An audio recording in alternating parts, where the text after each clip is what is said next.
Nous en parlerons ce soir avec nos invités juste après ça.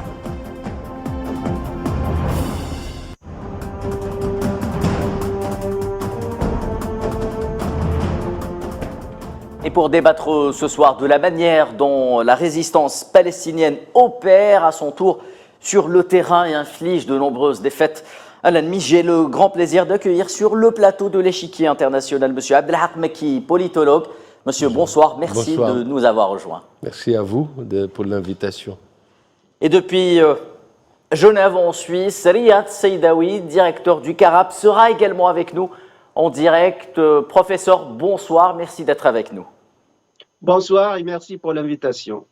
Et sans transition aucune, professeur, c'est avec vous que l'on va commencer ce débat des opérations de la résistance, justement, qui se généralisent peu à peu à plusieurs zones de l'enclave et arrivent justement à enregistrer des résultats que l'on peut qualifier de probants, notamment lorsqu'il s'agit d'attaquer ou de cibler des détachements de l'armée sioniste sur le terrain qui tentent d'opérer des incursions terrestres.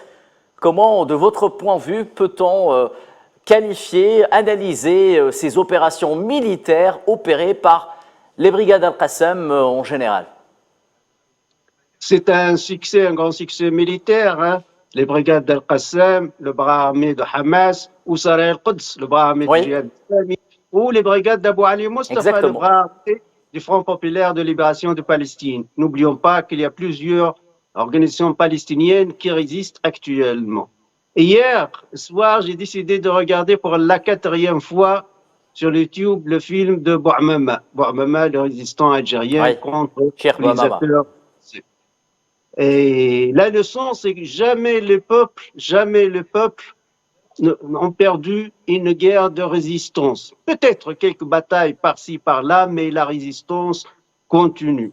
Donc, la révolution algérienne du 1er novembre 1954 nous a donné une leçon d'histoire. C'est que la volonté, la détermination de l'indépendance, et malgré les martyrs, le nombre des martyrs, et malgré la barbarie du colonisateur et la barbarie du fasciste, mais finalement, la résistance a gagné. La même chose pour la résistance palestinienne. Je pense que tout est planifié, tout est prévu afin de garder l'initiative. Le général Gieb, quand il était interrogé, le général vietnamien, il est où le secret de la victoire militaire vietnamienne, que ce soit contre la France à Dien Bien Phu ou contre les États-Unis d'Amérique? Il a dit « Nous sommes toujours préparés au pire afin de garder l'initiative ». Donc la résistance palestinienne s'est préparée pour le pire et a gardé l'initiative. On voit des jeunes, très jeunes, courageux, peut-être qu'ils étaient des enfants en 2009 ou des adolescents en 2014, hein, les deux batailles contre l'entité sioniste. Aujourd'hui, ils sont adultes, sont jeunes et infligent des pertes énormes à l'armée israélienne. L'armée israélienne est en train de perdre chaque jour. Évidemment, sa réputation, qu'elle soit une armée invincible, là, le mythe est tombé le 7 octobre, mais aussi en juillet 2006 avec la résistance libanaise. Donc, nous sommes face à des victoires. C'est la guerre des guérillas. Certes, ce n'est pas une guerre classique. La résistance palestinienne n'a ni des chars, ni d'aviation, ni des canons, mais c'est une guerre des guérillas, une guerre du courage physique, de détermination, la conviction, la croyance, et a beaucoup gagné jusqu'à maintenant. Très bien, Riyad Seydaoui, merci pour votre entrée en matière. Abdelhak Mekki, Riyad Seydaoui évoque à juste titre cette forme de guerre ou de combat militaire pratiqué par la résistance palestinienne qui s'oppose en tout point de vue à la forme avec laquelle l'entité sioniste bombarde et commet ses exactions contre les civils palestiniens à Gaza. Comment est-il possible qu'un nombre si infime de résistants puisse infliger de telles défaites à l'une des armées les plus puissantes au monde? Écoutez, selon mon avis, en tous les cas, la chose est préparée depuis bien longtemps. C'est-à-dire que c'est une stratégie. En tous les cas, si nous avions eu la surprise le 7 octobre, l'opération une surprise, donc l'opération de l'Aqsa, c'est parce que nous ne nous attendions pas qu'une résistance comme le Hamas ou une résistance populaire puisse avoir une action aussi importante dès le premier jour.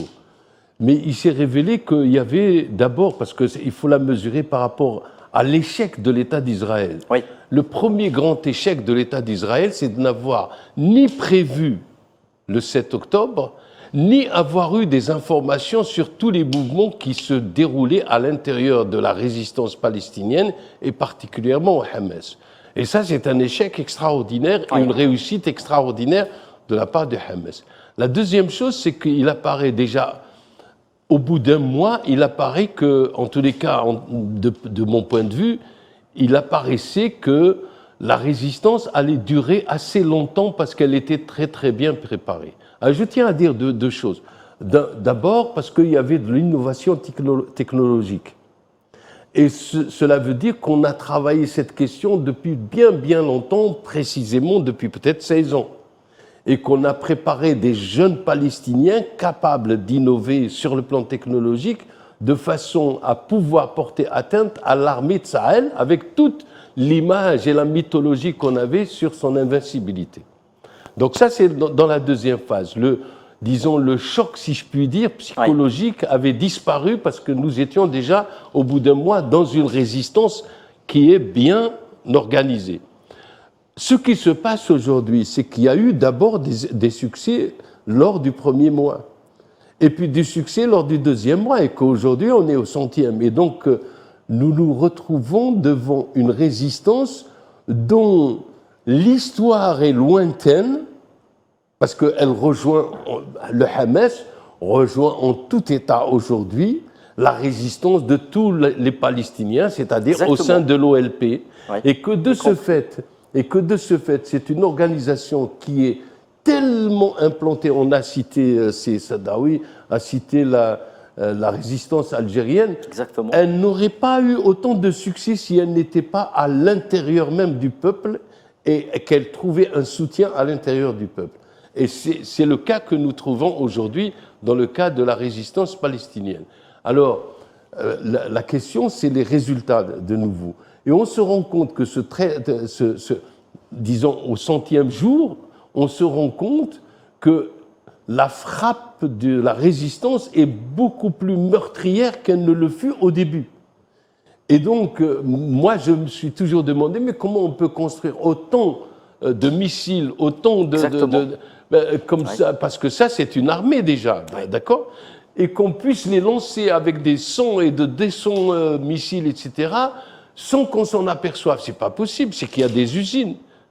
Où sont-elles? Nous les voyons pas. D'où cette organisation hors pair, si je puis dire. Quelle est cette organisation? C'est une organisation intellectuelle, c'est-à-dire de stratège qui rejoint la stratégie sous le chinois et qui rejoint de Talleyrand, etc. Et donc, c'est des gens qui ont étudié le mouvement de la résistance de façon à non seulement le planter à l'intérieur du peuple palestinien, mais seulement c'est d'avoir des conséquences régionales capables de bouleverser toute la région. Et ça, c'est extraordinaire. C'est-à-dire qu'en somme, au sein du Hamas et au sein des brigades militaires qu'il commande en réalité, il y a une réflexion stratégique digne des grands instituts de stratégie du monde. Et que finalement, personne n'est capable aujourd'hui de dire quelle est vraiment cette stratégie et auquel elle va aboutir réellement. Très bien, Abdelhak Mekki. Donc, pour vous, la stratégie martiale des brigades Al-Qassam, justement, est l'un des secrets de ou pourrait être l'un des secrets de cette réussite. Riyad Saïdaoui, l'on parle à juste titre des déboires de l'armée sioniste à Gaza, une armée qui reçoit assistance militaire de la part des États-Unis plus que n'importe quelle autre armée ou autre pays au monde. Depuis 1987, l'entité sioniste reçoit en moyenne chaque année 1,8 milliard de dollars en termes de vente ou de financement. Cette aide fut portée à 2,4 milliards de dollars sous l'administration Clinton, et l'on a vu que sous Biden, on a également demandé au Congrès d'augmenter cette aide malgré ce soutien que l'on peut qualifié de complice avec ce que commet ou ce que les massacres perpétrés par l'entité sioniste à Gaza. Malgré tout cela, les résultats sur le terrain sont si maigres que l'entité sioniste est bien obligée de parler de retrait de certains de ces éléments, justement à partir peut-être de cette semaine. Absolument. Le ministre de la Défense américain, Lloyd Austin, Oui. avait expliqué à son homologue israélien dès les premiers jours, faites attention, nous on a vécu le drame de l'Irak, après notre invasion en Irak, en Afghanistan et surtout au Vietnam. Donc face à une résistance populaire, à une résistance armée, mais qui a un soutien populaire inconditionnel, parce que un facteur déterminant afin que la résistance militaire gagne, c'est le soutien populaire. Donc, faites attention, vous pouvez avoir une deuxième défaite à part la défaite de 7 octobre. C'était un conseil d'un ami qui a peur que son allié, l'entité sioniste, perde cette guerre. Les Israéliens n'ont pas écouté Lloyd Austin, le ministre de la Défense américain. Parce que les Américains, comme j'ai dit, ils ont l'expérience. Maintenant, ils sont dans ce que nous appelons la guerre des guérillas. La guerre des guérillas, c'est pas une guerre classique. J'ai dit même à mes spectateurs, j'ai une chaîne YouTube, ne craignez pas quand l'armée israélienne envahit ou gagne du terrain. C'est pas une guerre de tranchées, ce n'est pas la Première Guerre mondiale ni la Deuxième Guerre mondiale, mais c'est une guerre de guérilla, c'est une guerre des fantômes. Ça veut dire on attaque, puis nous sommes disparus, et c'est ça la force de la résistance. C'est une littérature, hein, comme j'ai dit, de Bouhman, l'Amir Abdelkader al-Jazairi, Mokrani, l'armée de libération nationale algérienne, le général Gieb en Vietnam, Mao Tse-tung, Che Guevara, qui a un ouvrage très connu, La guerre des guérillas, qui explique les techniques de cette guerre. Donc, la résistance armée palestinienne gagne parce que il y a un soutien populaire total, parce que elle connaît le terrain, puis il y a les tunnels, puis il y a la préparation. Aujourd'hui, on voit cette armée qui est devenue une mythologie pour certains médias arabes. C'est l'armée invincible, l'armée la plus puissante, mais qui pourrait faire la guerre contre Israël. Et voilà, des résistants. Et ça a commencé avec la résistance libanaise en juillet 2006 aussi, qui a infligé une défaite très, très douloureuse pour l'armée israélienne, rappelons-le. Et voilà, aujourd'hui, ce sont les résistants palestiniens qui infligent une défaite très douloureuse pour l'armée israélienne. Très bien, exactement, Ria Saïdaoui, Abdelhak Meki, justement, alors, est-ce que cette forme de résistance qui réussit, au demeurant à Gaza et dans plusieurs zones, cette résistance qui s'opère sur le terrain et qui tente de s'opposer aux tentatives d'incursion sioniste, là aussi, même question que pour M. Sidaoui, est-ce qu'elle peut dissuader justement à la fois l'entité sioniste et ses soutiens, à commencer par les Américains, justement, de poursuivre ces opérations sur le terrain? Et est-ce que cela ne peut pas, en quelque sorte, engager une réflexion dès cette semaine sur un éventuel retrait terrestre des forces militaires sionistes? Écoutez, à mon sens, la question se pose presque autrement dans la mesure où nous avons assisté à une chose inouïe depuis que la question palestinienne est posée sur le plan international.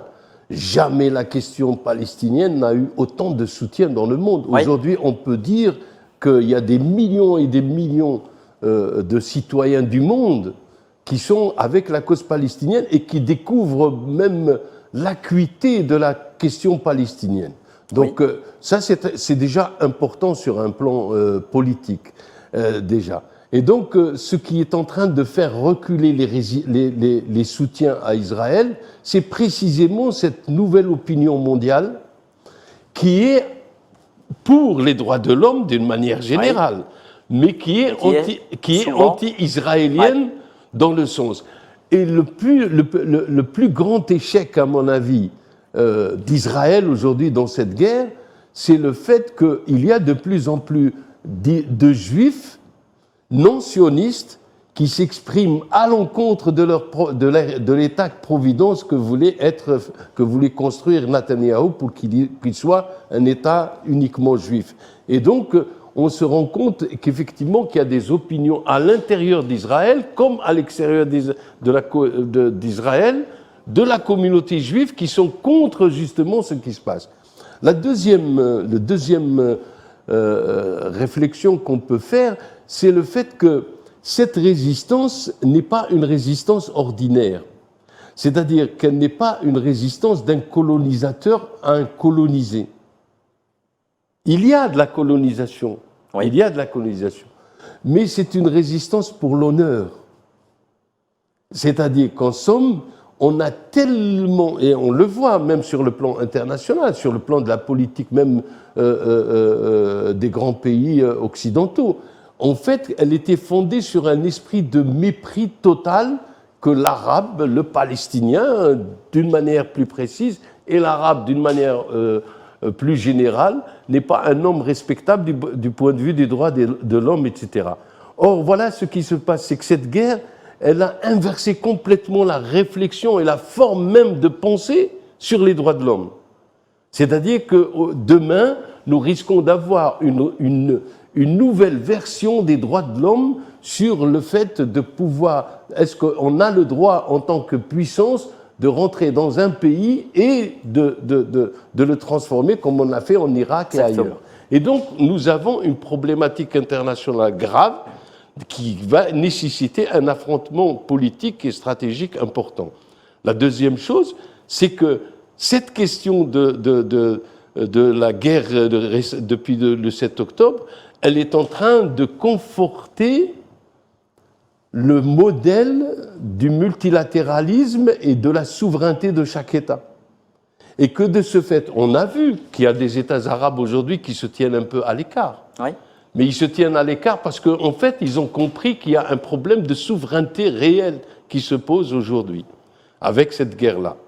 Et que aussi les pays qui, au départ, par exemple, n'avaient pas de sympathie particulière à l'égard des Palestiniens, sont en train de la découvrir pour certains. De la découvrir en tant que nation. En tant que nation. En tant que nation. Alors, je tiens juste à donner, par exemple, un exemple. L'exemple de cet officier français, c'est Guillaume Ancel, qui révèle sur le drame que nous, la presse et les observateurs, puisqu'on tient compte que des chiffres officiels. Mais lui, en tant qu'expert, qu'est-ce qu'il dit ?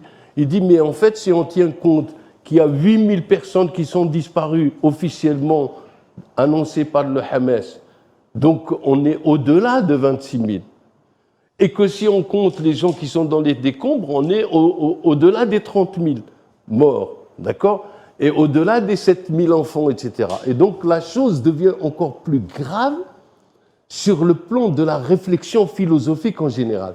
Et je tiens à annoncer ça et puis à lui rendre hommage, ce que vient de dire l'un des rédacteurs de la Charte des droits de l'homme, M. Stéphane Hessel, à propos de ce qui se passe aujourd'hui, de son vieil âge de grand défenseur des droits de l'homme. Et donc, on s'aperçoit qu'il y a un bouleversement de tous ceux qui ont cru à la question des droits de l'homme, parce que nous avons devant nous quelqu'un qui ne respecte aucun droit à l'égard des Palestiniens. Très bien, Abdelhak Mekki, merci pour ce cheminement logique, justement, en ce qui concerne géographie ou peut-être la manière dont sont dessinées les relations internationales, y compris en ce qui concerne le multilatéralisme, autour de cette question du conflit en Palestine, plus généralement, plus précisément du génocide sioniste à Gaza. Riyad Sidawi, j'ai envie de rester justement sur cet aspect global parce que la résistance est l'une des conséquences des succès de la résistance palestinienne sur le terrain et de faire en sorte que pas de faire en sorte, mais de pousser l'entité sioniste justement à vouloir extrapoler un peu le conflit régionalement et le mouvement des non-alignés qui est réuni actuellement à Kampala, capitale ougandaise, a pris à bras le corps la question palestinienne d'une manière qu'on avait rarement vue auparavant. Voilà aussi un autre succès, peut-être en dehors des frontières de la Palestine occupée, un succès justement qui est conséquence directe de la résistance palestinienne sur le terrain des combats. Absolument. la Gaza a gagné l'opinion publique internationale, mondiale, même l'opinion publique européenne ou américaine, malgré les médias qui sont pro-sionistes, qui sont anti-palestiniens, ils considèrent Hamas ou Djihad islamique comme des mouvements terroristes. Or, nous savons bien dans toutes les littératures qui sont des mouvements de libération nationale, ni plus ni moins. Oui. Donc, Gaza a gagné au plan international. L'opinion publique européenne, je connais les Européens, je vis avec les Européens, et ces centaines de milliers de manifestants à Paris, à Londres, à Berlin, partout en Europe, dans les pays scandinaves, ça explique et montre bien la popularité de la cause palestinienne, que Israël a perdu cette cause, ou a perdu l'opinion publique occidentale. Alors, au plan du tiers-monde, évidemment, surtout au plan africain, on a vu que le Sud-Afrique, au tribunal de La Haye, comment le Sud-Afrique a déposé sa plainte et comment a dévoilé les crimes, les génocides de l'entité sioniste. Aussi, on veut parler aujourd'hui d'Angola, n'oublions pas l'Algérie, ce qu'elle a fait l'Algérie au sein de l'Union africaine. L'Algérie, avec le Sud-Afrique et la Tunisie, d'autres pays africains, ont chassé l'entité sioniste de l'Union africaine parce qu'elle était un membre non permanent au sein de l'Union africaine.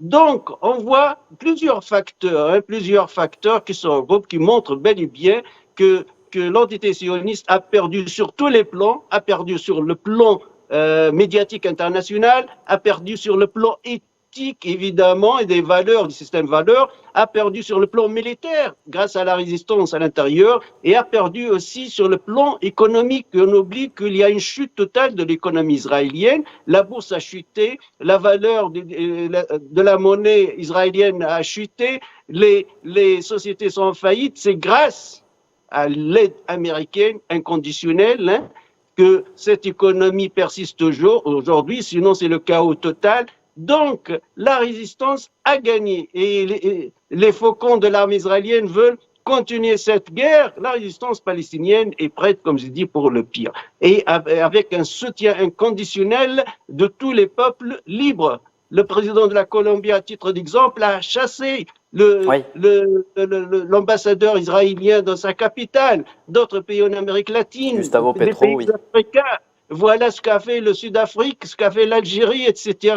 Donc, malheureusement, parfois, on voit quelques pays arabes qui ont toujours des relations avec l'entité sioniste. Je ne sais pas qu'est-ce qu'ils attendent encore afin de faire une rupture, ou faire une marche arrière et arrêter cette normalisation qui ne profite pas à la cause palestinienne, mais qui profite à l'entité sioniste. Très bien, professeur Seydaoui, très rapidement, Abdelhak Mekki, pour le mot de la fin. Jusqu'où, selon vous, justement, peuvent aller les implications régionales de l'agression sioniste sur Gaza? Est-ce que c'est la meilleure chance, au fond, qu'a aujourd'hui Gaza de parvenir à un cessez-le-feu au sein des Nations Unies?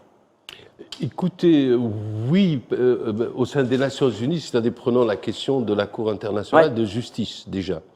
La Cour internationale de justice, aujourd'hui, elle ne va pas, enfin dans les prochaines semaines, elle ne va pas statuer sur la question de fond. Elle statue sur la question de l'application de la Convention internationale sur les génocides, qui dit que tous les États doivent prévenir les cas de génocide. Tous les États sont responsables. Donc, par conséquent, elle a la chance, du point de vue du droit, d'abord de se prononcer sur un cessez-le-feu. Évidemment, la question... Très rapidement, s'il vous plaît. Oui, très très rapidement. Évidemment, cette question, il peut y avoir un accord des juges pour décider un cessez-le-feu. Mais malheureusement, dans tout le système des Nations Unies, à l'exception du Conseil de sécurité, les résolutions et les décisions de la Cour internationale de justice ou de l'Assemblée générale ne sont pas contraignantes. C'est-à-dire Israël peut ne pas les appliquer. Des décisions qui doivent être à chaque fois validées au Conseil de sécurité. Voilà, à chaque fois validées au Conseil de sécurité, etc. Et donc, de ce point de vue-là, il ne faut pas s'attendre à une question de changement radical, mais c'est un nouveau combat et un autre type de combat. C'est pour ça que je signalais tout à l'heure que c'est en train de reposer le problème. Ça reste une victoire. De toute la Convention sur les droits de l'homme et sur les questions d'affrontement entre minorités et États. Très bien, merci Abdelhak Mekki, merci Riyad Seydaoui, l'entité sioniste qui croit sans doute que le destin de la Palestine est d'être occupé, ignorent que le grand destin de l'homme est de refuser son destin. Excellente soirée à tous.